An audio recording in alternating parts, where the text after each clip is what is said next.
Assalamualaikum warahmatullahi wabarakatuh. Baiklah, kita lanjutkan untuk materi berikutnya, yaitu materi tentang protokol kesehatan. Materi hari ini akan disampaikan oleh Ibu Nurfiyati, Sarjana Sosial Islam. Untuk waktu dan tempat kami persilahkan. Assalamualaikum warahmatullahi wabarakatuh. Selamat pagi menjelang siang anak-anakku tersayang. Bagaimana? Masih semangat dengan materi ketiga? Oke. Kali ini Bu Nika akan menjelaskan tentang protokol kesehatan. Anak-anak pasti sudah dengar ya dari TV, dari media sosial. Tapi di sini Bu Nika akan memberikan sedikit pemaparan tentang itu. Oke. Untuk yang pertama, anak-anak tahu nggak apa itu virus corona? Tahu? Kalau anak-anak tidak tahu, Bu Nika kasih tahu. Jadi virus corona itu suatu virus yang mana bisa menyebabkan berbagai penyakit. Kalau pada manusia, virus itu menyebabkan infeksi pernafasan. Biasanya nanti ada gejala-gejalanya, banyak sekali gejalanya. Sampai pada saat ini virus corona bisa sampai mematikan. Ribuan dari masyarakat Indonesia sudah meninggal dunia. Oke, itu. Jadi untuk gejala infeksi virus corona itu apa aja sih? Anda pasti sudah tahu apa belum? Tahu belum? Kalau belum, Bu Nika kasih tahu. Kalau untuk gejala infeksi virus corona itu ada berbagai macam. Tapi akhir-akhir ini juga ada yang orang meninggal karena virus corona, tapi tidak ada gejala atau tanpa gejala juga ada. Tapi secara umum, virus corona itu ditandai dengan satu, hidung beringus atau kita sering pilek gitu ya, kita sering sebut dengan pilek. Terus ditandai dengan sakit kepala yang berlebihan, batuk dengan lendir. Jadi biasanya kita kalau batuk kan hanya biasa kering. Biasanya kalau corona itu bisa dengan batuk berlendir, alias kalau kita sebut dengan riak yang ada di tenggorokan kita. Selanjutnya ditandai dengan sesak napas atau nyeri dada. Tiba-tiba kita sesak napas atau dada kita sakit, kita nggak bisa bernafas, itu juga bisa ditandai dengan virus corona. Sakit tenggorokan yang berlebihan, ya seperti radang tenggorokan. Terus yang terakhir itu demam tinggi. Maka dari itu biasanya kan kita kalau menggunakan protokol kesehatan sering disuhu nih, termogon, dihitung suhunya. Kalau kita melebihi dari 37 derajat, biasanya kita diamankan dulu untuk istirahat, terus ditanya-tanya. Itu sesuai dengan protokol kesehatan. Paham ya anak-anak untuk gejala infeksi virus corona? Selanjutnya kita ke cara penularannya, ya kan? Anak-anak udah tahu belum? Kalau cara penularan virus corona itu bermacam-macam. Jadi ada 4 cara penularannya. Yang pertama yaitu dengan droplet. Anak-anak tahu nggak droplet itu apa? Droplet itu adalah cairan atau percikan yang keluar dari mulut kita atau hidung kita. Ya biasanya kita anggap abab, anak-anak bisa menyebut itu. Jadi kita kan harus menggunakan masker atau face shield ya, biar percikan atau ludah itu tidak keluar dari mulut atau hidung kita. Itu droplet. Terus kontak langsung, ya orang yang sudah terpapar atau terkena virus corona, dia kontak langsung denganmu, pegangan tangan atau bagaimana itu juga bisa. Terus benda yang terkontaminasi, semisal orang yang positif corona memegang barang atau benda itu, terus bendanya sudah terkontaminasi, terus kamu pegang, kamu pakai, itu juga bisa penularannya. Selain itu yang terakhir, cara penularan yang terakhir ini yang sangat sekali harus kita lakukan, yaitu ada bukti penularan dari manusia ke manusia. Sudah tahu kalau positif malah didekati, malah dipegang, diajak ngomong, diajak ngobrol, kita berdekatan, itu tidak boleh. Maka dari itu kenapa petugas kesehatan memakai ADP, ya kan? Karena itu mereka itu takut kalau corona itu menyerang di virus mereka, begitu. Oke, paham ya anak-anak untuk cara penularannya? Kita lanjut ke bagaimana sih cara pencegahannya atau pencegahan yang standar itu. Jadi di Germas itu Gerakan Masyarakat Hidup Sehat.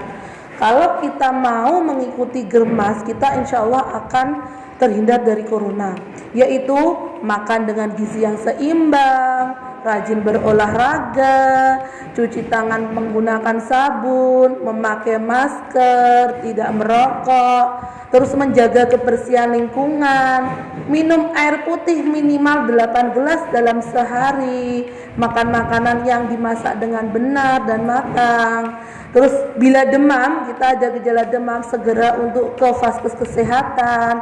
Dan yang terakhir, jangan lupa tetap berdoa, karena kita semua kan orang Islam, kita harus berdoa memohon kepada Allah supaya kita dijauhkan dari virus corona. Itu pencegahannya.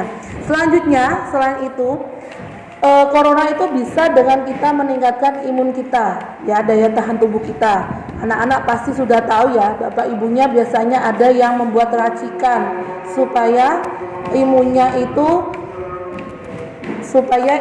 itu meningkat.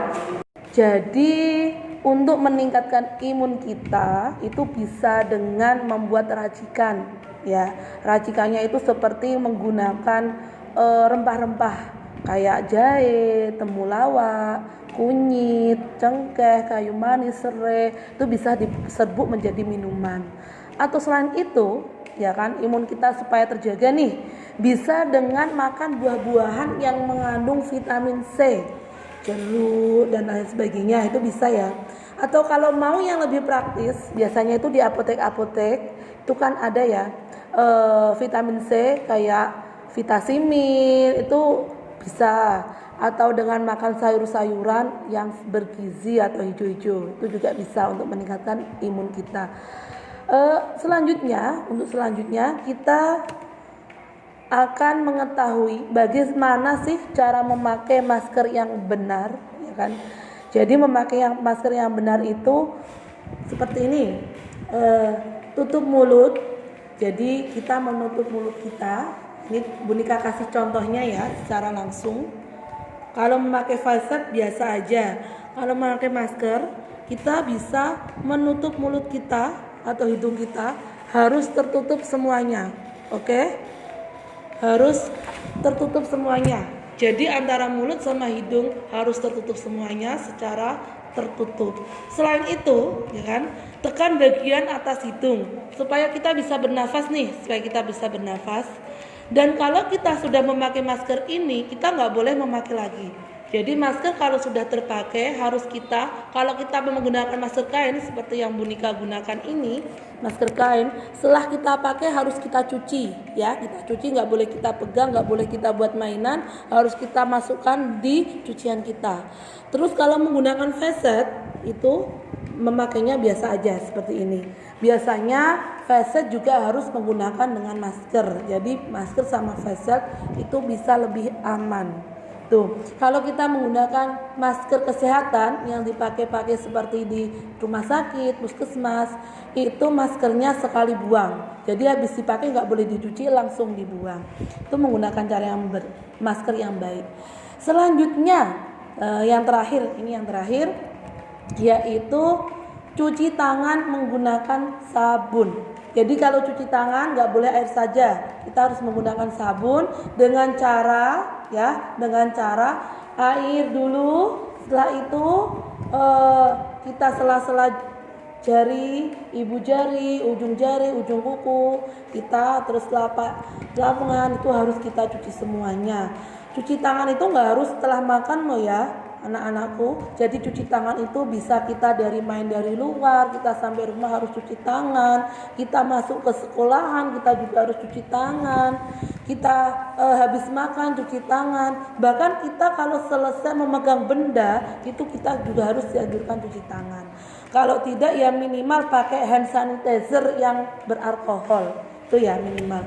Dan yang terakhir, Bu Nika akan menjelaskan tentang bagaimana etika batuk.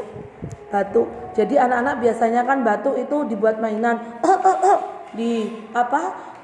hadapkan ke temannya. Itu tidak boleh dilakukan karena itu virus ya. Jadi etika batuk itu ada etikanya. 1, kita bisa menggunakan masker ya. 2, kita bisa menutup mulut dengan lengan. Jadi kita bisa menutup mulut dengan ini. Nggak boleh menutup mulut dengan telapak tangan, itu salah. Yang benar itu menutup mulut dengan lengan. Kalau kita malas untuk memakai lengan kita bisa tutup mulut dengan tisu. Kita ambil tisu, ini semisal tisu ya, nggak masker, ini tisu. Kita langsung mengambil tisu, langsung menutupnya semacam ini. Dah, yang terakhir yaitu setelah kita memakai tisu, kita langsung membuangnya. Jangan dikasihkan teman atau saudaranya atau keluarganya, karena itu sangat mengandung bakteri. Oke, itu yang dapat Bu Nika jelaskan. Jadi nanti anak-anak harus memahami apa yang sudah dijelaskan oleh Bu Nika. Cukup itu dari Bu Nika. Kurang lebihnya Bu Nika mohon maaf dan semoga bermanfaat untuk kalian semua. Terima kasih sudah mengikuti materi pada pertemuan kali ini. Cukup sekian. Wassalamualaikum warahmatullahi wabarakatuh. Oke, terima kasih Ibu Nika atas materi yang disampaikan. Apabila anak-anak mempunyai pertanyaan-pertanyaan yang perlu untuk ditanyakan kepada materi, silakan ditulis di kolom komentar ya. Jangan lupa sebutkan nama dan kelasnya, kemudian ditulis pertanyaan yang ingin ditanyakan kepada pemateri. Oke, terima kasih. Sampai berjumpa di materi berikutnya. Wassalamualaikum warahmatullahi wabarakatuh.